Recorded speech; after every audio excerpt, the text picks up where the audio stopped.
വിശിഷ്ടമായ മകുടം പോലെ സ്നേഹത്തിൻ സാക്ഷ്യമേകാം, സത്യത്തിൻ സാക്ഷിയാകാം. കൃപയേ കണി ബലമാ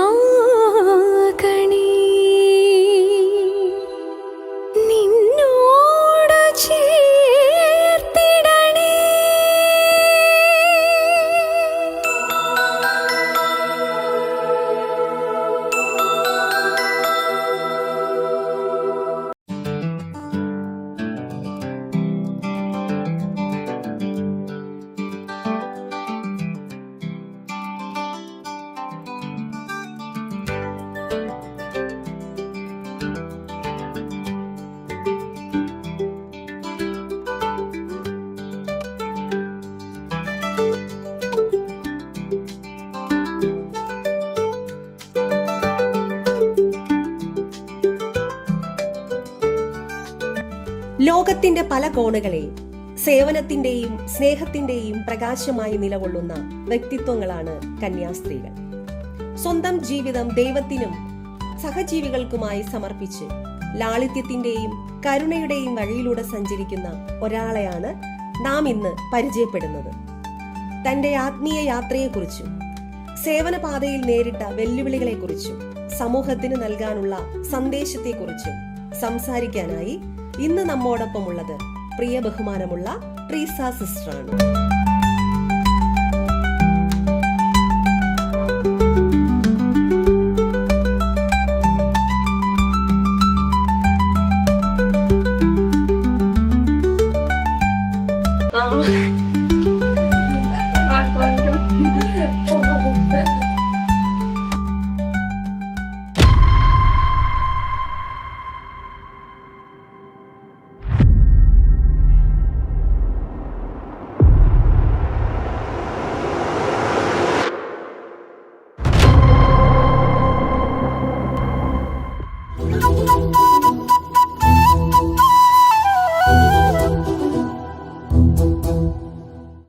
ഈശോമിശിഹായ്ക്ക് സ്തുതിയായിരിക്കട്ടെ.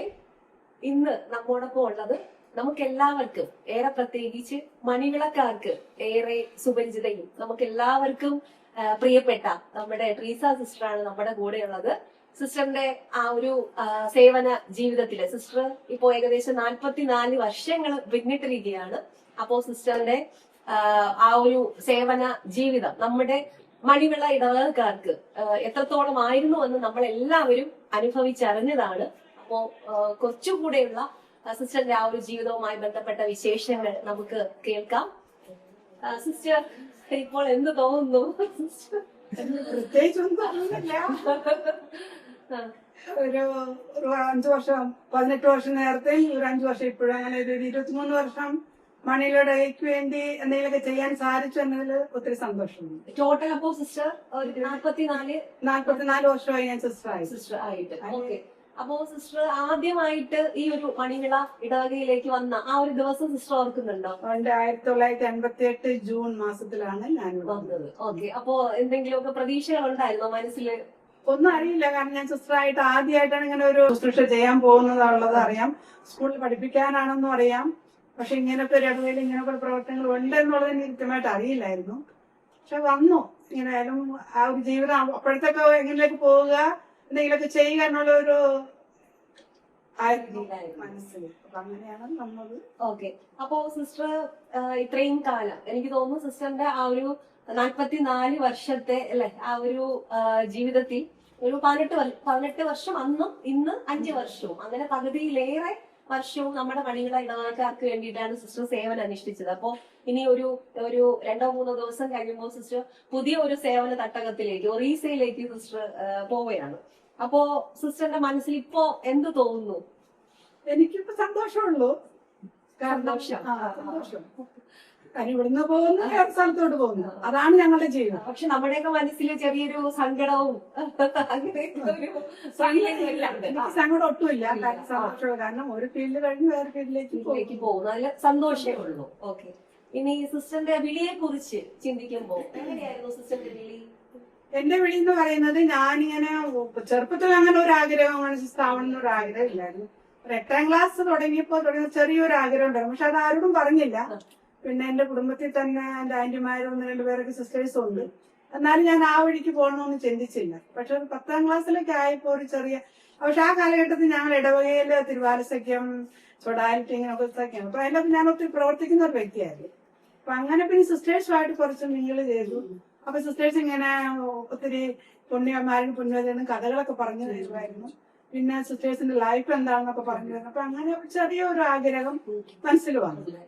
അങ്ങനെ കഴിഞ്ഞ് 10ാം ക്ലാസ്സിൽ വന്ന് ഞാൻ മദർ തെരേസയുടെ കോൺഗ്രസിലേക്ക് ചേരാനാണ് ആദ്യം ആഗ്രഹിച്ചത്. അവിടെ ഇപ്പൊ ലെറ്റർ വിട്ടു, അതിന് മറുപടി വന്ന് ചെല്ലാൻ പറഞ്ഞു. അത് കിട്ടിയത് ഇടവക വികാരിയുടെ കയ്യിലായിരുന്നു. അപ്പോഴെന്നെ ഇടവക വികാരി അറിയുന്ന ഞാനിങ്ങനെ ഒരു ലെറ്റർ എഴുതിയിട്ടുണ്ട്. എന്നെ വിളിച്ചു സംസാരിച്ചു. അപ്പൊ വീട്ടിൽ പറയേണ്ടത്, അപ്പൊ എന്നെ വീട്ടിൽ അത് വരെ പറഞ്ഞിട്ടില്ലായിരുന്നു. വീട്ടിൽ പറഞ്ഞപ്പോഴേ അവർക്ക് ഇങ്ങനെ മദർ തെരേസയുടെ കോൺഗ്രസിൽ പോകണ്ട എന്നാണ് എന്നോട് പറഞ്ഞത്. അങ്ങനെ ആഗ്രഹം ഉണ്ടെങ്കിൽ എന്റെ തന്നെ ബന്ധുക്കള് സിസ്റ്റേഴ്സ് ഉള്ളിടത്ത് പോകാമെന്ന് പറഞ്ഞു. അങ്ങനെ ഇരിക്കുമ്പോഴാണ് ഒറീസയില് തന്നെ എന്റെ ഒരു ആന്റി ഉണ്ട്, ഇതേ സഭയില് സിസ്റ്റർ വീട്ടിൽ വന്നിട്ടുണ്ടായിരുന്നു. അങ്ങനെ സിസ്റ്ററെ പോയി കാണുന്നു. 1 മാസത്തിനുള്ളിൽ ഞാൻ അങ്ങനെ ഒറീസയ്ക്ക് പോകുന്നു. അപ്പൊ എന്റെ ഒരു ആഗ്രഹം തന്നെ ഒരു മിഷണറി ആകുക എന്ന് പറഞ്ഞാൽ എന്റെ ആഗ്രഹം. അതായത് എന്റെ ചിന്ത മുഴുവൻ മിഷണറി ആകുക എന്ന് പറഞ്ഞാല് ഒരു മരത്തിന്റെ ചുവട്ടിൽ ആൾക്കാരെ ഒരുമിച്ച് കൂടുക, അവരെ പഠിപ്പിക്കുക, ആ ഒരു ആഗ്രഹം. സിസ്റ്റർ ഈ ഒരു വിളി തെരഞ്ഞെടുക്കുമ്പോ കുടുംബത്തിന്റെ പ്രതികരണം എങ്ങനെയാണ്? കുടുംബത്തില് പോകണ്ടെന്ന് അവരെന്നോട് പറഞ്ഞില്ല ആദ്യമേ. പറഞ്ഞത് ഇത്ര മാത്രമാണ്, അങ്ങനെ ആരെങ്കിലും ഉള്ള ബന്ധുക്കളുള്ളടുത്ത് പോവുക, അതാണ് കുറച്ചും കൂടി നല്ലത്. പക്ഷെ അത് കഴിഞ്ഞ് ഞാൻ പോകേണ്ട തലേദിവസമായപ്പോഴേ എന്റെ മൂത്ത ബ്രദറില്ലോ, എന്റെ മൂത്ത ചേച്ചിയുടെ ഭർത്താവ് പറഞ്ഞു നമ്മൾ പോകണ്ട. അത് അപ്പൊ പുള്ളിക്കാരന്റെ സഹോദരിയും ഒരു സിസ്റ്ററാണ്. അപ്പൊ അവിടെ പോയിട്ട് വിഷമങ്ങളൊക്കെ ഉണ്ടാവുന്നത്. എന്നാലും ഞാൻ പറഞ്ഞു ഒരു വിഷമം, എത്ര വിഷമം വന്നാലും ഞാൻ സഹിച്ചോളാം, ഞാൻ പോകുന്ന ആ ഒരു ഉറപ്പില്. പക്ഷെ ആ ഒറീസ എന്ന് പറഞ്ഞത് എങ്ങനെയാണ് പല ലാംഗ്വേജ് പഠിക്കണമെന്നോ ഒന്നും എനിക്ക് അറിയത്തില്ല. ഞാൻ വെച്ച് ഈ മലയാളം തന്നെയാണ് എല്ലാവിടെയും, ആ ഒരു ചിന്താഗതിയാണ്. പിന്നെ ഒത്തിരി ഭാഷകളൊക്കെ പഠിച്ചു. അങ്ങനെ ഓക്കെ. അപ്പൊ ഇന്ന് സിസ്റ്റർ ഈ ഒരു സിസ്റ്ററിന്റെ ആ ഒരു ജീവിതമൊക്കെ തിരിഞ്ഞു നോക്കുമ്പോ സ്വന്തം ജീവിതത്തിൽ ഏറ്റവും കൂടുതലായിട്ട് ദൈവം ഇടപെട്ടു എന്ന് തോന്നിയ എന്തെങ്കിലും നിമിഷങ്ങളുണ്ടോ? ഒരു പ്രത്യേക ഒരു നിമിഷം പറയാൻ എനിക്കില്ല. കാരണം എന്റെ ജീവിതത്തിലെ എല്ലാ സന്ദർഭങ്ങളും ദൈവം ഇടപെട്ട ഒരു സന്ദർഭങ്ങളാണ്. കാരണം ഒരു പ്രത്യേകിച്ച് ഒരു നിമിഷത്തിൽ മാത്രം ഇടപെട്ടു എന്ന് എനിക്ക് പറയാനില്ല.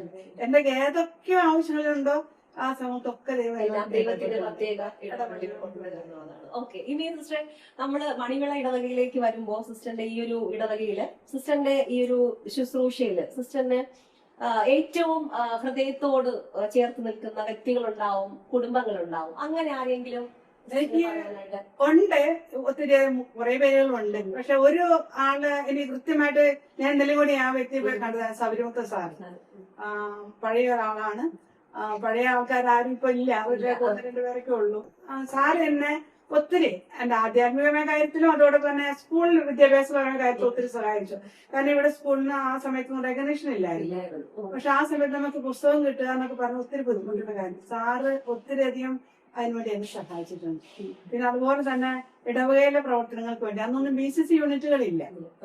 ഞങ്ങളിങ്ങനെ സൗരമറ്റ സാറ്, അജി ടീച്ചർ, ദേവനേശൻ ദേശി, ഇവരൊക്കെ ഞങ്ങളിങ്ങനെ നടന്നിങ്ങനെ ഓരോ വീടുകൾ കയറി ഇറങ്ങി ഓരോ ശനിയാഴ്ച 2 മണിക്ക് ഞങ്ങൾ ഇറങ്ങിയാല് വീടുകൾ സന്ദർശനം കഴിഞ്ഞ് കുടുംബ പ്രാർത്ഥന കഴിഞ്ഞ് 8-9 മണിയാകുമ്പോൾ ഞങ്ങൾ തിരിച്ചു വരുന്നു. അപ്പൊ അങ്ങനെ ഒരു കാലഘട്ടത്തിൽ ഈ ഇത്ര 2-3 പേരൊക്കെ എന്നെ ഒത്തിരി അധികം സ്വാധീനിച്ചു വെക്കുക. കാരണം അന്നൊക്കെ ഞാൻ ചെറുതായിരുന്നു, ജസ്റ്റ് ആയിട്ട് വന്ന അധികം വർഷങ്ങളായിട്ടില്ല. അനുഭവങ്ങൾ കുറവായിരുന്നെങ്കിലും പക്ഷെ അവരുടെ ഒരു സപ്പോർട്ടായിരുന്നു. ഇനി സിസ്റ്റർ ഈ ഒരു ഇടവകയില് ഏത് ശുശ്രൂഷയാണ് സിസ്റ്റർ ഏറ്റവും ഹൃദയത്തോട് ചേർത്ത് നിർത്തി ഇങ്ങനെ ചെയ്തത് എന്ന് പറയാൻ പറ്റുന്നത്? ഒരു 20 വർഷം മുമ്പാണെങ്കിൽ ഞാൻ പറയും എന്റെ മതബോധനം, അതുപോലെ തന്നെ ലിറ്റിൽ വേ അന്നത്തെ ലിറ്റിൽ വേ ഇന്നത്തെ ലിറ്റിൽ വേ ഞാൻ താരതമ്യപ്പെടുത്തുമ്പോൾ അന്നത്തെ ലിറ്റിൽ വേ ഒരിക്കലും കമ്പയർ ചെയ്യാൻ പറ്റില്ല. നമുക്കൊന്നും സത്യത്തില് എന്നെയൊക്കെ സംബന്ധിച്ച് നമ്മുടെയൊക്കെ കുട്ടിക്കാലം ഒരു 2 ആഴ്ച നമ്മൾ ലിറ്റററി ക്ലാസ്സിന് പോയില്ലെങ്കിൽ സിസ്റ്റർ ഉറപ്പായിട്ടും അടുത്ത ആഴ്ച നമ്മുടെയൊക്കെ വീടുകളിലെത്തും. ഇതുപോലെ തന്നെ നമ്മുടെയൊക്കെ കൂട്ടുകാർ വന്നില്ലെങ്കിൽ സിസ്റ്റർ ഞങ്ങളെയൊക്കെ വിളിച്ചിട്ട് പോയി വീട് കണ്ടെത്തി ആ കുട്ടിയെ അടുത്ത ദിവസം തന്നെ ഈ ലിറ്റററി ക്ലാസ്സിലേക്ക് കൊണ്ടുവരാനായിട്ട് നോക്കും. പിന്നെ അപ്പൊ നോക്കുമ്പോൾ സിസ്റ്റർ പറഞ്ഞു തരുന്ന ഓരോ കാര്യങ്ങളും, അതായത് വിശുദ്ധ കൊച്ചു ത്രേസ്യയുടെ ജീവിതവുമായി ബന്ധപ്പെട്ട കുഞ്ഞു കുഞ്ഞു സംഭവങ്ങളൊക്കെ, അപ്പൊ അതും ഇന്ന് നമ്മുടെയൊക്കെ മനസ്സിൽ ഇങ്ങനെ നിൽക്കുകയാണ് അല്ലെ. അല്ലെ, എങ്ങനെയാണ് നമ്മൾ വിശ്വാസത്തോട് വിശുദ്ധിയോടും കൂടെ എങ്ങനെ ജീവിക്കണം എന്നൊക്കെ നമുക്ക് ഇന്ന് നമ്മൾ ഏത് അവസ്ഥയിലായിരിക്കുന്നു എനിക്ക് തോന്നുന്നു അതിനെല്ലാം വലിയൊരു പങ്ക് വഹിച്ചിട്ടുണ്ട് നമ്മുടെ ട്രീസ സിസ്റ്റർ. എനിക്കിങ്ങനെ വിശുദ്ധ കൊച്ചു ത്രേസ്യയോട് വളരെ വളരെ എന്താണ് അഗാധമായിട്ടുള്ള ഒരു സ്നേഹവും ഒരു ബഹുമാനവും ഒക്കെ ഉണ്ട്. കാരണം ആ ഒരു സിസ്റ്റർ അന്ന് നമ്മുടെ മനസ്സിൽ പതിപ്പിച്ച ആ ഒരു മൂല്യങ്ങൾ അതുകൊണ്ട് തന്നെ ആയിരിക്കും. അപ്പൊ അതുകൊണ്ട് എനിക്ക് പലപ്പോഴും വിശുദ്ധ കൊച്ചു ത്രേസ്യയെ കുറിച്ച് ഞാൻ ചിന്തിക്കുമ്പോൾ എന്റെ മനസ്സിലേക്ക് ആദ്യമായിട്ട് വരുന്ന മുഖം എന്ന് പറയുന്നത് ട്രീസ സിസ്റ്ററിന്റേതാണ്. നമ്മുടെയൊക്കെ ജീവിതം എടുത്ത കുട്ടിക്കാലം എനിക്ക് മാത്രമല്ല, എനിക്ക് തോന്നുന്നു ഇപ്പോഴത്തെ അല്ലെ നമ്മുടെ ഈ ഒരു ഏജിൽ പെടുന്ന ആ ഒരു തലമുറയിൽപ്പെട്ട എല്ലാവർക്കും ആവശ്യ കൊച്ചുവിനെ പരിചയപ്പെടുത്തിയതും നമ്മുടെയൊക്കെ ജീവിതമൊക്കെ ഇത്തരത്തിൽ ഇങ്ങനെ ആയിരിക്കുന്നതിൽ ഏറ്റവും വലിയൊരു പങ്ക് വഹിക്കാൻ സിസ്റ്ററിന് സാധിച്ചു എന്നുള്ളതാണ്. അപ്പൊ സിസ്റ്റർ ഈ ഒരു മേഖല തന്നെ സിസ്റ്ററിന്റെ ആ ഒരു ശുശ്രൂഷയിൽ ഏറ്റവും വലിയ ഒരു ഇതായിട്ട് സിസ്റ്റർ കരുതുകയാണ്. തീർച്ചയായിട്ടും എനിക്കത് മതബോധനം, അതോടൊപ്പം മതബോധനം അന്നൊക്കെ BCC യൂണിറ്റിൽ എല്ലാ ആഴ്ചയിലും പോകുമായിരുന്നു.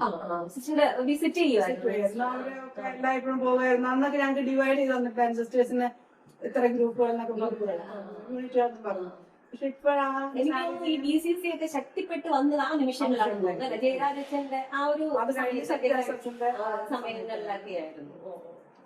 അപ്പോ ഇനി സിസ്റ്ററിന് ഈ ഇടവക ജനങ്ങൾക്ക് വേണ്ടി ഇങ്ങനെ ഭയങ്കരമായിട്ട് ഇങ്ങനെ ബുദ്ധിമുട്ടി ചെയ്യേണ്ടി വന്ന എന്തെങ്കിലും കാര്യങ്ങളായിട്ട് അങ്ങനെ ഇടവജനങ്ങൾക്ക് വേണ്ടി ചെയ്ത് ഒന്നും ബുദ്ധിമുട്ടായിട്ട് തോന്നിയിട്ടില്ല. എല്ലാം സന്തോഷത്തോടെ തന്നെയാണ് ചെയ്യുന്നത്. ഓക്കെ, ഇങ്ങനെ വിസിറ്റ് ചെയ്യുന്നതിനും എല്ലാവർക്കും സന്തോഷം ഉണ്ടായിട്ടുള്ളൂ. അവർ കാണാനും അവർ സംസാരിക്കാനും അതൊക്കെ ചെയ്യുന്നതിൽ സന്തോഷമുണ്ടായിരുന്നു. ഓക്കെ, ഇനി സിസ്റ്റർ ഒന്ന് നോക്കുമ്പോ നമ്മുടെ ഈ ഒരു ഇടവകയിൽ, മണിവിള ഇടവകയിൽ ഉണ്ടായ ഏറ്റവും വലിയ മാറ്റം എന്താണെന്ന് സിസ്റ്ററിന് അങ്ങനെ പറയാൻ പറ്റുമോ? അന്ന് സിസ്റ്റർ വർക്ക് ചെയ്തിരുന്ന ഒരു 14 വർഷം, ഇന്നും സിസ്റ്റർ ഒരു 5 വർഷക്കാലം ഉണ്ടായിരുന്നു. അപ്പൊ സിസ്റ്ററിന് ഭയങ്കര ഒരു മാറ്റമായിട്ട് തോന്നുന്ന എന്തെങ്കിലും? ഒരു മാറ്റമായിട്ട് തോന്നുന്ന സാമ്പത്തികമായ മാറ്റങ്ങൾ ഉണ്ടായി. പിന്നെ കുറച്ചും കൂടിയൊക്കെ വളർന്നു. വിദ്യാഭ്യാസപരമായ കുറച്ചും കൂടിയൊക്കെ വളർന്നു. അന്നൊന്നും അധികം ആരും സ്കൂളിൽ പോകുന്നില്ലായിരുന്നു, പഠിക്കുന്നില്ലായിരുന്നു. പിന്നെ സാഹചര്യങ്ങൾ വളർന്നു. അത്രയും ആ മാറ്റങ്ങളുണ്ട്. പക്ഷെ ഒത്തിരി മാറ്റങ്ങൾ വന്നെന്ന് പറഞ്ഞാൽ പിന്നെ കുറച്ചു പേരൊക്കെ വൈദികരായി ഇടവകയിൽ നിന്ന് പോയി ആ ഒരു ആഗ്രഹമാണ്. അല്ലാണ്ട് ഒരു ആത്മീയപരമായിട്ട് ഒത്തിരി മാറ്റം വന്നൊന്നും എനിക്ക് തോന്നുന്നില്ല. കുറച്ചും കൂടി ഇങ്ങനെ ഇത്രയ്ക്ക് ആയ സ്ഥിതിക്ക് നമ്മൾ കുറേ കൂടി ഒക്കെ ഒന്ന് വളരാൻ. ഇനി സിസ്റ്ററിന് അതായത് ഒരു കുഞ്ഞ് ജനിക്കുന്നത് മുതൽ അവന്റെ മരണം വരെയുള്ള അല്ലെ എല്ലാ കാര്യങ്ങളിലും ഒരു എന്താണ് ഒരു സന്യാസിനി ഇങ്ങനെ ഇടപെടുന്നു എന്നുള്ളതാണ്. അപ്പോ സിസ്റ്ററിന് അങ്ങനെ ഓർത്ത് പറയാൻ പറ്റുമോ ഒരു വ്യക്തിയുടെ ജീവിതത്തിന്റെ ഏതെല്ലാം മേഖലകളിലും? ഇപ്പൊ സാധാരണ ഇവര് വന്ന് ജ്ഞാനസ്നാനത്തിന് ഞാൻ വീട്ടിൽ പോയി പള്ളിയിൽ പോയി പ്രാർത്ഥിച്ച് ആ കുഞ്ഞിന് പ്രാർത്ഥിക്കുന്ന ഞാൻ കഴിയുന്നത്ര അതിനകത്ത് പങ്കൊള്ളാറുണ്ട്. പിന്നെ അത് കഴിഞ്ഞ ആ കുട്ടിയുടെ അത് കഴിഞ്ഞ് കഴിഞ്ഞാൽ കൊച്ച് സ്കൂളിൽ വന്ന് അത് കഴിഞ്ഞ് ഈ മതബോധനം ലിറ്റിൽ വേ ക്ലാസ്സിൽ പോയി അവരുടെ ആത്മീയമായ എല്ലാ കാര്യങ്ങളിലും ഇതുവരെ ഞാൻ അന്ന് 18 വർഷം ഞാൻ തന്നെയായിരുന്നു ഈ കുട്ടികളെ ഒരുക്കിക്കൊണ്ടിരുന്നു. ഇപ്പോൾ വന്നതിന് ശേഷം ഈ 5 വർഷം ആ ഒരു ലെവലിൽ കുട്ടികളെ ഒരുക്കിക്കൊണ്ടിരുന്നു. പിന്നെ അത് കഴിഞ്ഞ ആ ഒരു കാലഘട്ടം കഴിഞ്ഞാൽ പിന്നെ അവരുടെ കൺഫർമേഷൻ ആയാലും പിന്നെ ചില വ്യക്തികൾ നമ്മുടെ ഇടവയിലേക്ക് ചേരുന്നവര് അവരുടെ കല്യാണം ആശീർവദിക്കാനും അല്ല അവരെ നമ്മുടെ ഇടവയിലേക്ക് കുടുംബത്തിലേക്ക് ആകാനും വേണ്ടി അവരെ പ്രാർത്ഥന പഠിപ്പിക്കുക, അവരതിനു വേണ്ടി ഒരുക്കുക. അവരെല്ലാവരും ഞാൻ സമയം കണ്ടെത്തി അവരുടെ സമയം കണ്ടെത്തി അന്നത്തെ പോലെ ജോലി ചെയ്യുന്ന ആൾക്കാരായിട്ട് അവരുടെ സമയം കണ്ടെത്തി അതിനു വേണ്ടി ഞാൻ അവർക്ക് വേണ്ടി ഒരുക്കി. അങ്ങനെ ഒത്തിരി പേര് ഈ 4-5 വർഷത്തിനുള്ളിൽ ഒത്തിരി പേരെ ഉദാശപരമായിട്ട് അവർ സമയം കണ്ടെത്തി സാധിച്ചു. പിന്നെ മരണം അവരെ സ്കൂലാറ് കിടക്കുമ്പോൾ പറ്റുന്ന സമയത്തൊക്കെ പോയി അവരെ വിസിറ്റ് ചെയ്യുമായിരുന്നു, പ്രാർത്ഥിക്കുമായിരുന്നു. അതിനുള്ള കാര്യങ്ങൾ ആരെയും മരിച്ചാലും കഴിയുന്നത്ര വീടുകളിൽ പോകാനായിട്ട് ശ്രമിക്കാറുണ്ട്, അവരോട് ഒപ്പം ആയിരിക്കാനായിട്ട് പരിശ്രമിച്ചു. ഇനി സിസ്റ്ററിന്റെ ജീവിതത്തിൽ അതായത് ഈ ഒരു മണിവിള ഇടവകയില് സിസ്റ്ററിന് ഏറ്റവും സന്തോഷം നൽകിയ ഒരു അനുഭവം അല്ലെങ്കിൽ സിസ്റ്ററിനെ ഭയങ്കരമായിട്ട് സങ്കടപ്പെടുത്തിയ ഒരു അനുഭവം അങ്ങനെ എന്തെങ്കിലും? അങ്ങനെ പ്രത്യേകിച്ച് എടുത്ത് പറയാവുന്ന ഒരു അങ്ങനെയില്ല. സന്തോഷമുണ്ട്, സങ്കടമല്ലോ ഇതാണ് എനിക്ക് അങ്ങനെ ഒരു തോന്നിയിട്ടില്ല. സ്വാഭാവികമായിട്ട് നമുക്ക് ഇടയ്ക്ക് നമ്മുടെ ജീവിതത്തിൽ ഉണ്ടാവുന്ന ചെറിയ ചെറിയ ഇതുണ്ടാവും. ഇനി ഏതെങ്കിലും ഒരു നിമിഷത്തില് ദൈവം ഇപ്പോ ഇവിടെ ഉണ്ടായിരുന്നെങ്കിൽ എന്ന് തോന്നിയ അങ്ങനത്തെ എന്തെങ്കിലും നിമിഷം അങ്ങനെ ഉണ്ടായിട്ടില്ല? ഓക്കെ, ഇനി സിസ്റ്റർ ഇങ്ങനെ ഒരിക്കലും മറക്കാൻ ആഗ്രഹിക്കാത്ത എന്തെങ്കിലും ഒരു അനുഭവം അങ്ങനെ മറക്കാൻ ഇവിടെ ഉണ്ടായ അനുഭവമൊന്നും മറക്കാൻ ആഗ്രഹിക്കുന്നില്ല. എല്ലാം നല്ല ഓർമ്മകളാണ്. ഇപ്പൊ ആരുമായിട്ടൊരു കണക്ഷൻ ഇല്ലെങ്കിലും അതൊക്കെ എന്നൊക്കെ സംഭവിച്ചപ്പോ ഞാൻ പറഞ്ഞല്ലോ, അന്നൊക്കെ ഞാൻ വരുമ്പോഴേ അന്നത്തെ കാലത്ത് ആരുടെ വീട് എവിടെയാണ് എന്തൊക്കെ എനിക്ക് നന്നായിട്ട് അറിയാം. പക്ഷെ ഇപ്പൊ ഒരു ബുദ്ധിമുട്ട് കാരണം വീടുകളൊക്കെ വളർന്നു കാര്യങ്ങൾ അറിയില്ല. അല്ലെങ്കിൽ എനിക്ക് ഏകദേശം ഈ ഇടവേളയിൽ ഏതൊരു വീട് എവിടെയാണെന്ന് ചോദിച്ചാലും അറിയാൻ പറ്റും. ആ ഒരു വ്യക്തികൾ തമ്മിൽ, കുടുംബങ്ങൾ തമ്മിൽ ഒരു പ്രത്യേക ഒരു ബന്ധം അതൊക്കെ ഉണ്ട്. പക്ഷെ ഇനി ഒരു ഇപ്പോ സിസ്റ്റർ മദർ സുപ്പീരിയർ എന്നുള്ള ആ ഒരു പോസ്റ്റിലാണ്. അപ്പോ അങ്ങനെ ഒരു മദർ സുപ്പീരിയറായി ഇങ്ങനെ സേവനം അനുഷ്ഠിച്ചപ്പോ സിസ്റ്ററിന് ഇങ്ങനെ എന്താണ് ബുദ്ധിമുട്ടേറിയ അങ്ങനെ എന്തെങ്കിലും അനുഭവങ്ങളിലൂടെ കടന്നു പോയിട്ടുണ്ട്? ഈ ഒരു ആ ഒരു സ്ഥാനത്ത് നിന്നുള്ള ഒരു ബുദ്ധിമുട്ടില്ല, അത് അനുഭവപ്പെട്ടിട്ടില്ല. കാരണം അതെല്ലാം സന്തോഷത്തോടെ സ്വീകരിച്ചു. എനിക്ക് തോന്നുന്നു കുറച്ച് സാമ്പത്തികപരമായിട്ടും ബുദ്ധിമുട്ടുകളൊക്കെ ഉണ്ടാവും. പക്ഷെ എന്നെ സംബന്ധിച്ചിടത്തോളം അത് ഉണ്ടായിട്ടുണ്ടെങ്കിൽ പോലും അതൊക്കെ ഒരു വിധത്തില് മറ്റൊരു വിധത്തില് ദൈവം ഇടപെട്ട് എന്നെ അതിന് കരയിക്കും. അതുകൊണ്ട് അതൊരു ഒത്തിരി ബുദ്ധിമുട്ടായിട്ട് എനിക്ക് തോന്നി. ഇനി ഇങ്ങനെ ചില നിമിഷങ്ങളില് സിസ്റ്ററിനെ ശക്തിപ്പെടുത്തിയ ഏതെങ്കിലും വചനമോ പ്രാർത്ഥനയോ ഒന്ന് ഷെയർ ചെയ്യാം? ഞാൻ അതായത് ഇങ്ങനൊക്കെ ഒരു കാലഘട്ടത്തിൽ ഇങ്ങനെ നമുക്ക് ചിലപ്പോ ഒരു ബുദ്ധിമുട്ട് അങ്ങനെയൊക്കെ വരുമ്പോൾ എന്നെ സഹായിച്ചതാണ് രണ്ടും ബൈബിൾ വാക്യം. ഒന്ന് ലൂക്കായുടെ സുവിശേഷം 14-ാം അധ്യായം 27-ാം വാക്യം. അതായത് മലയാളത്തിൽ പറയാൻ, നിങ്ങള് എന്നെ ഫോളോ ചെയ്യുന്നത് നിങ്ങളുടെ കുരിശുമെടുത്ത് എന്റെ പിന്നാലെ വരിക. അപ്പൊ പറഞ്ഞാൽ അപ്പൊ ആ ഒരു ലെവലില് ഞാൻ എന്തെങ്കിലും ചെയ്യണമെങ്കിൽ ചെറിയ കുരിശുകളൊക്കെ എടുത്തേ പറ്റുള്ളൂ. അപ്പൊ പിന്നെ ഏത് പ്രതിസന്ധി വന്നാലും അത് തരണം ചെയ്യാനായിട്ട് നമുക്ക് സാധിക്കും. പിന്നെ വേറെ ഒന്നുള്ളതാണ് യോഹന്നാന്റെ സുവിശേഷം 14-ാം അധ്യായം 7-ാം വാക്യം. If you abide in me and my words abide in you, whatever you ask, it will be given to you. So that പ്രതീക്ഷ. So if God is abiding in me and in His words abiding in me, surely I will be supported by Him. ആ ഒരു confidence എനിക്കുണ്ട്. Okay. ഇനി ഈ ഒരു അതായത് ഈ ഒരു ഇത്രയും വർഷത്തെ ഈ ഒരു സേവന ഒരു മേഖലയില് സിസ്റ്ററിന് സിസ്റ്ററിന്റെ ജീവിതത്തിൽ, അതായത് സിസ്റ്ററിന്റെ ആത്മീയ ജീവിതം എങ്ങനെയായിരുന്നു? അത് എന്റെ ആത്മീയ ജീവിതം എനിക്ക് വളരാനായിട്ട് സാധിച്ചു. കാരണം നമ്മൾ മറ്റുള്ളവർക്ക് കൊടുക്കണമെങ്കിൽ നമ്മൾ എന്തെങ്കിലും ഒരുങ്ങിയാൽ ആത്മീയമായിട്ട് വളർന്നാലാണ് നമുക്ക് മറ്റുള്ളവർക്ക് കൊടുക്കാൻ സാധിക്കുന്നത്. കാരണം ഇപ്പൊ നമ്മൾ ഈ പറയുന്ന വ്യക്തികളൊക്കെ നമ്മുടെ ക്ലാസ്സിനൊക്കെ വരുമ്പോൾ അവർക്ക് അവരുടെ കുടുംബപരമായ കാര്യങ്ങളും അവരുടെ പ്രാർത്ഥനാ ജീവിതം കാര്യങ്ങളും നമ്മൾ പറഞ്ഞു കൊടുക്കണമെങ്കിൽ നമ്മൾ ആ ജീവിതത്തിലൂടെ കടന്നു പോകും. അപ്പൊ ആ കൊച്ചുകുട്ടികൾക്കായാലും നമ്മൾ കുറച്ചെങ്കിലൊക്കെ അറിവ് പറഞ്ഞു കൊടുക്കണമെങ്കിൽ ഞാൻ ആത്മീയമായിട്ട് വളരണം. സോ ഇവിടെ വന്നതുകൊണ്ട് ഞാൻ ഒരിക്കലും മടി പിടിച്ചാണെങ്കിൽ ആത്മീയമായിട്ട് വളരാൻ സാധിച്ചില്ല എന്ന് എനിക്ക് ഒരിക്കലും പറയാൻ പറ്റില്ല. കാരണം ഞാൻ ആത്മീയമായിട്ട് വളർന്നു. കാരണം വായിക്കാനും പഠിക്കാനും അല്ലെങ്കിൽ ഇങ്ങനെ കാര്യങ്ങൾ കേൾക്കാനും കുറച്ച് വാചനങ്ങൾ ശ്രവിക്കാനും അതിനൊക്കെ എനിക്ക് സാധിച്ചു. അപ്പൊ അത് തന്നെ തീർച്ചയായിട്ടും എന്റെ ആത്മീയമായ വളർച്ച. ഇനി ഈ ഒരു 5 വർഷത്തിനിടയിൽ എനിക്ക് തോന്നുന്നു പാരന്റ്സ് ക്ലാസ്സിന്റെ അല്ലെ പേരന്റ്സ് ക്ലാസ് എന്ന് പറയുന്നത് അവരൊന്ന് ഒരിക്കൽ കൊണ്ടുവരണമെങ്കിൽ നമുക്ക് വെറുതെ പോയിരുന്നാലൊന്നും പിടിക്കാൻ പറ്റത്തില്ല. കാരണം കാരണം അവരുടെ ആത്മീയമായിട്ട് വളരണമെങ്കിൽ അവര് നമ്മൾ ഒരുക്കണം, കാര്യങ്ങൾ ചെയ്യണം, നമ്മൾ പ്രാർത്ഥിക്കണം, നമ്മൾ ചെയ്യണം. അപ്പൊ തീർച്ചയായിട്ടും ഞാൻ ആ ക്ലാസ് എടുക്കാൻ പോണെങ്കിൽ തലേദിവസം ശരിക്കും ഒരുങ്ങി പ്രിപ്പയർ ചെയ്ത് പോയാലേ എനിക്ക് അവർ ചോദിക്കുന്ന ചോദ്യങ്ങൾക്ക് ഉത്തരം പറയാനും കാര്യങ്ങളും പറ്റും. അപ്പൊ അങ്ങനെ ഒരു ആത്മീയമായ വളർച്ച സിസ്റ്ററിന്റെ ജീവിതത്തിലും ഉണ്ടായി എന്നുള്ളതാണ്. ഓക്കെ. ഇനി സിസ്റ്റർ ഈ ഒരു ഇടവക ജനത്തോട്, അതായത് സിസ്റ്റർ ഇപ്പൊ ഒരു 2-3 ദിവസം കഴിയുമ്പോൾ സിസ്റ്റർ പുതിയൊരു സ്ഥലത്തേക്ക് പോവുകയാണ്. അപ്പോ നമ്മുടെ ഇടവകയിലെ യുവജനങ്ങൾക്കും കുട്ടികൾക്കുമായിട്ട് എന്തെങ്കിലും അവരോട് എന്തെങ്കിലും ഒരു സന്ദേശം നൽകാനുണ്ടോ? എനിക്ക് പറയാനുള്ളത്, ഇടവകയിലെ യുവജനങ്ങൾ ഒത്തിരി കാര്യങ്ങൾ ചെയ്യുന്നുണ്ട്. ഭാഗികമായ ഒത്തിരി കാര്യങ്ങൾ അവർ ചെയ്യുന്നുണ്ട്. പക്ഷെ ആത്മീയമായ ഒരു വളർച്ച അവരുടെ ജീവിതത്തിൽ ഉണ്ടോന്ന് ചോദിച്ചാല് എനിക്കിപ്പോ കൃത്യമായിട്ട് ഉണ്ടെന്ന് പറയാൻ പറ്റില്ല. കാരണം അവരുടെ പ്രവർത്തനത്തിന് അതിന് ഫലം കിട്ടണമെങ്കിൽ ആത്മീയ വളർച്ചയും കൂടി ഉണ്ടാകും. നമ്മൾ ഒത്തിരി കാര്യങ്ങൾ ചെയ്യുന്നതിലല്ല, ആ ഒരു ആത്മീയ വളർച്ച ഉണ്ടെങ്കിൽ നമ്മുടെ ഇടവകയിലോ അല്ലെങ്കിൽ നമ്മുടെ യൂണിറ്റിലോ നമ്മൾ പ്രവർത്തിക്കുന്ന മേഖല എന്തെങ്കിലും ഒരു പ്രശ്നം വന്നാൽ അത് രമ്യമായിട്ട് എല്ലാം തീർന്നു. പക്ഷെ നമ്മളിപ്പോ നോക്കുമ്പോൾ എന്തെങ്കിലും ഒരു കാര്യം വന്നാൽ നമ്മൾ അങ്ങോട്ടും ഇങ്ങോട്ടും ആ ഒരു സ്ഥലത്തിലേക്ക് പോവുകയാണ്. പക്ഷെ ആ ഒരു ആത്മീയ വളർച്ച കുട്ടികളായാലും പണ്ട് കാലത്തെ കുട്ടികൾ ഞാൻ 18 വർഷത്തിന് മുമ്പത്തുള്ള കാര്യം ഓർക്കുകയാണെങ്കിൽ അന്നൊക്കെ കുട്ടികൾ കുറച്ചും കൂടി നമ്മൾ പറഞ്ഞ അനുസരണയും ആ പ്രാർത്ഥനാ ജീവിതവും അല്ലെങ്കിൽ പള്ളിയിൽ ഇരിക്കുന്ന വിധമൊക്കെ ക്ലാസ്സിലൊക്കെ കുട്ടികളുടെ സാന്നിധ്യം ഒത്തിരി ഉണ്ടായിരുന്നു. അതെല്ലാം അവര് പ്രാർത്ഥിക്കാനും കാര്യങ്ങൾക്കൊക്കെ ഉണ്ട്. ഇപ്പൊ അവർക്ക് ഒത്തിരി അവസരങ്ങൾ കിട്ടുന്നുണ്ട്. അന്ന് അവർക്ക് അത്ര അവസരങ്ങളില്ലായിരുന്നു. പക്ഷെ ഇന്ന് ഒത്തിരി അവസരങ്ങൾ കിട്ടുന്നുണ്ട്. പക്ഷെ അതോടൊപ്പം ആ ഒരു ആത്മീയ വളർച്ച പൂർണ്ണമാണ് എന്ന് എനിക്ക് പറയാൻ പറ്റുന്നില്ല. ഇങ്ങനെ നമുക്ക് ഈ ഒരു വിശ്വാസ മേഖലയിലോട്ട് ഇങ്ങനെ കൊണ്ടുവരാനായിട്ട് നമുക്ക് എന്ത് ചെയ്യാൻ പറ്റും? ഏറ്റവും കൂടുതലായിട്ട് ചെയ്യേണ്ടത് കുടുംബമാണ്. കുടുംബത്തിലെ മാതാപിതാക്കൾക്ക് വിശ്വാസം ഉണ്ടെങ്കിൽ തീർച്ചയായിട്ടും ആ വിശ്വാസം മക്കളിലേക്ക് പകരും. അതുകൊണ്ടാണ് ആദ്യം ഇവിടെ ഉണ്ടായിരുന്ന ആ കുറച്ച് പേർക്ക് ആ വിശ്വാസം ഒരു തലമുറ അങ്ങനെ വളർന്നു വന്നു. ഇപ്പോഴത്തെ തലമുറയ്ക്ക് ആ ഒരു ആത്മീയ വിശ്വാസം നഷ്ടപ്പെട്ടുകൊണ്ടിരിക്കുകയാണ്. കാരണം പകുതി പേര് പള്ളിയിൽ വരും, പകുതി പേര് രക്ഷകർത്താക്കളായിരുന്നു, പകുതി പേര് പള്ളിയിൽ വരും. കുടുംബ പ്രാർത്ഥന എന്ന് പറയുന്നത് ഇല്ല, കൈവരിൽ എണ്ണാവും. ഇപ്പൊ ഞാൻ പാരന്റ്സ് ക്ലാസ്സിൽ ഞാൻ ചോദിച്ചാൽ പോലും എല്ലാവരുടെ വീട്ടിലും ഇത്ര പറഞ്ഞൊക്കെ ഒരു 50% വന്നിട്ടുണ്ട്. പക്ഷെ എല്ലാവരും വീടുകളിൽ.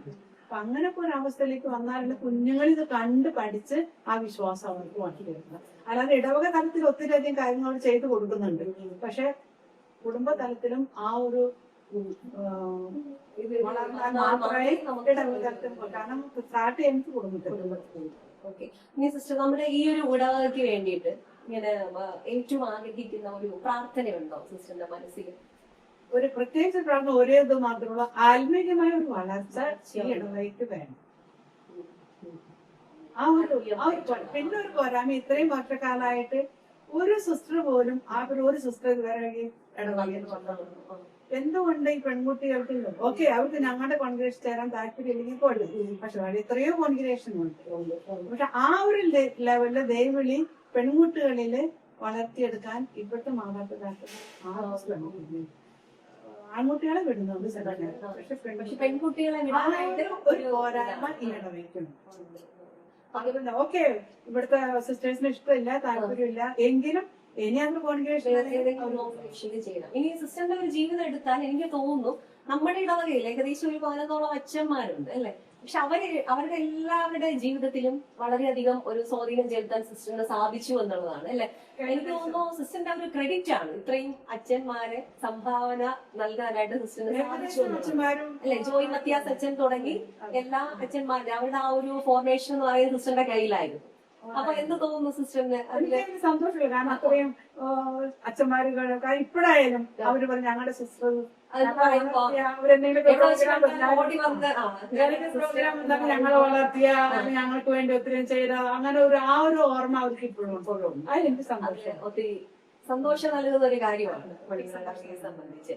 ഇനി സിസ്റ്ററിനെ ഞങ്ങൾ ഇങ്ങനെ സ്നേഹത്തോടും എനിക്ക് തോന്നുന്നു ഇതിപ്പോ ഒരു എന്റെ കുട്ടിക്കാലം മുതൽക്ക് ഞാനിങ്ങനെ ഓർത്തു വെക്കുന്ന ഇങ്ങനെ ഓർമ്മിച്ചിരിക്കുന്ന ഒരു മുഖമാണ് സിസ്റ്റർ. അപ്പൊ അത്രത്തോളം നമുക്ക് എല്ലാവരുടെ മനസ്സിലും സിസ്റ്ററിനോട് ഒരു സ്നേഹവും ബഹുമാനവും എല്ലാം ഉണ്ട്. അപ്പൊ അതുപോലെ തന്നെ സിസ്റ്ററിന് തിരിച്ച് ഞങ്ങളെ ഏത് തരത്തിലാണ് സിസ്റ്റർ ഇങ്ങനെ ഓർക്കാൻ ആഗ്രഹിക്കുന്നത്? ഞാൻ നിങ്ങളെ ഓർക്കാൻ ആഗ്രഹിക്കുന്ന ഇടവക സമൂഹത്തെ ഓർക്കാൻ ഫോണിൽ കൂടെയോ അല്ലെങ്കിൽ സംസാരത്തിലോ.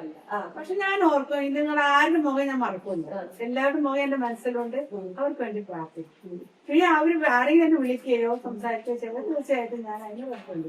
അല്ലാതെ എന്റെ ഭാഗത്തു നിന്ന് അവരെ വിളിച്ച് അവർക്ക് വിശേഷം അറിയാൻ അങ്ങനെ ഒരു താല്പര്യം എനിക്ക് ഇതുവരെ ഉണ്ടായിട്ടില്ല. കഴിഞ്ഞ പ്രാവശ്യം അവിടുന്ന് പോയിട്ട് ആരുമായിട്ട് ഒരു കോണ്ടാക്ട് ഇല്ല. പക്ഷെ ഇവിടുന്ന് ആരെങ്കിലും പറയുന്ന ആൾ എന്നൊക്കെ എന്ന് സംഭവിച്ചെന്ന് പറയുമ്പോൾ അവർക്ക് വേണ്ടി പ്രാർത്ഥിക്കുക. അല്ലെങ്കിൽ ആരെങ്കിലും ഒക്കെ ചില വൈദികരൊക്കെ ആയിരുന്നപ്പോൾ അവർ ഓർഡിനേഷനൊക്കെ അറിയിച്ചോ അപ്പൊ അവരെ വിളിച്ചൊന്ന് വിഷ് ചെയ്തു, അങ്ങനെയൊക്കെ ഉള്ള കാര്യങ്ങൾ. അല്ലാതെ നിരന്തരമായ ഒരു പ്രാർത്ഥനയിൽ എന്തും നമ്മൾ കണ്ടുകൂട്ടിക്കൊണ്ടിരിക്കും. പ്രാർത്ഥനയിൽ ഓർക്കുക, അതാണ് ഏറ്റവും വലിയ എനിക്ക് ചെയ്യാവുന്ന ഏറ്റവും വലിയ കാര്യമാണ്.